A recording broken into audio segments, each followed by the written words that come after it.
That's Hakeem Jeffries talking about my next guest. Joining me now, House Judiciary Committee Chair Jim Jordan. Congressman, you laid out for Republicans today where the Biden impeachment investigation stands. What can you tell us clearly so the people watching tonight can understand? Well, there's so many facts that warrant going to this phase of our constitutional duty to do oversight, and that's why the Speaker did. I find it interesting that this announcement from David Weiss comes 2 days after the Speaker announces we're opening an impeachment inquiry. I find that there's been all kinds of those kind of coincidences that have happened along the way. But I think what happened today with David Weiss, this was an attempt to save face. Because remember the context here. First, there was going to be no charges against Hunter Biden.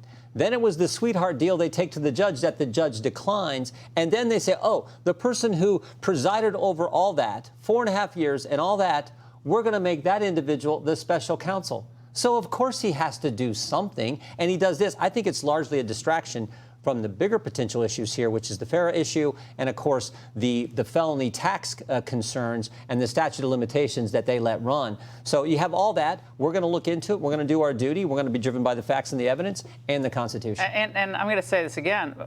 Foreign policy. Yeah. Our foreign policy, it raises a question, have any decisions been made that would not have been made had this connection between Hunter and top Chinese officials, top Ukrainian officials not have existed? Think about the Ukrainian official, Burisma. There are four key facts here that I think just sort of capture this all. The first is Hunter's put on the board of Burisma. Second, he wasn't qualified to be on the board of Burisma. Third, the people in Burisma say, hey, we need help with D.C. to get the pressure this prosecutor is putting on us. Fourth, Joe Biden goes to Ukraine and gets the prosecutor fired. And he uses our tax dollars. He leverages our tax money. The people of the 4th District of Ohio that I represent leverages their money to get that done. And when he did it, it was an abrupt turn from the policy of the Obama administration. And frankly, what he did is consistent with the 1023 form and what the confidential human source said took place. So if that doesn't warrant opening an impeachment inquiry, I don't know what does. And then you add to that the layer of how the Justice Department has handled this case for 4.5 years. I think we have to investigate. That's our job. Subpoenas. Did more go out today? Yeah. And if so, to whom and what for? More attorneys at DOJ. We've done 13 just related to this between Chairman Smith. Attorneys who did?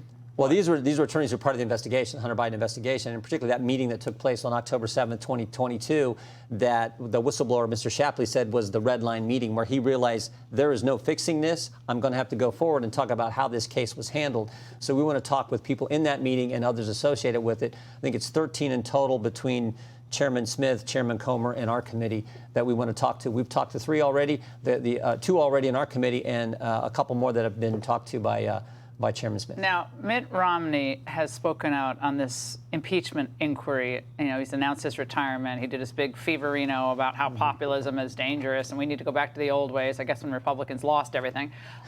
But this is what he said about the impeachment issue. House is beginning an impeachment inquiry. I haven't heard any allegation of something that would rise to the level of a high crime or misdemeanor. I think it'd be very unusual to actually see a referral of impeachment. I don't expect that to happen. They can inquire and see if there's evidence that shows something else. I don't think they'll find that. But he votes to impeach Donald Trump over January 6th, because what evidence was that Trump said to go peacefully? And also one of the issues on the first ridiculous impeachment, which here's the ultimate irony. They impeached President Trump saying he leveraged American tax dollars to get a policy preference thing done in Ukraine, which he didn't. But that's what they impeached President Trump over. And now we have Joe Biden engaged in the very same thing. That is to me is the great irony here. So evidence. 10% for the big guy. No one has disputed that the big guy is Joe Biden. 50% for Pops. You can just go. The brand, according to Devin Archer, Hunter Biden's business partner, the brand was, in fact, Joe Biden. Multiple Bidens receiving money, multiple companies set up, multiple times the White House has changed their story on this whole situation. So on and on it goes. As a friend of mine said the other night, is also a very prominent lawyer, said, look, if this stuff is true, this is much bigger than Watergate. I mean, selling U.S. access, influence for money for your family member, who's the closest family member to you other than your wife. Dinners, phone calls, and meetings, and all took place. Is that Is that not? That's why we've moved to this phase of our investigation. That's why I think it was appropriate to do so, and that's why the Speaker announced it 2 days ago. And I think it's interesting that 2 days later you get this. Maybe there's no rhyme or reason to why it happened 2 days later, but there's been a number of those kind of things that have happened close together. Congressman, thanks for coming in tonight. You Great bet. to Thank see you. you. Hey, Sean Hannity here. Hey, click here to subscribe to Fox News YouTube page and catch our hottest interviews and most compelling analysis. You will not get it anywhere else.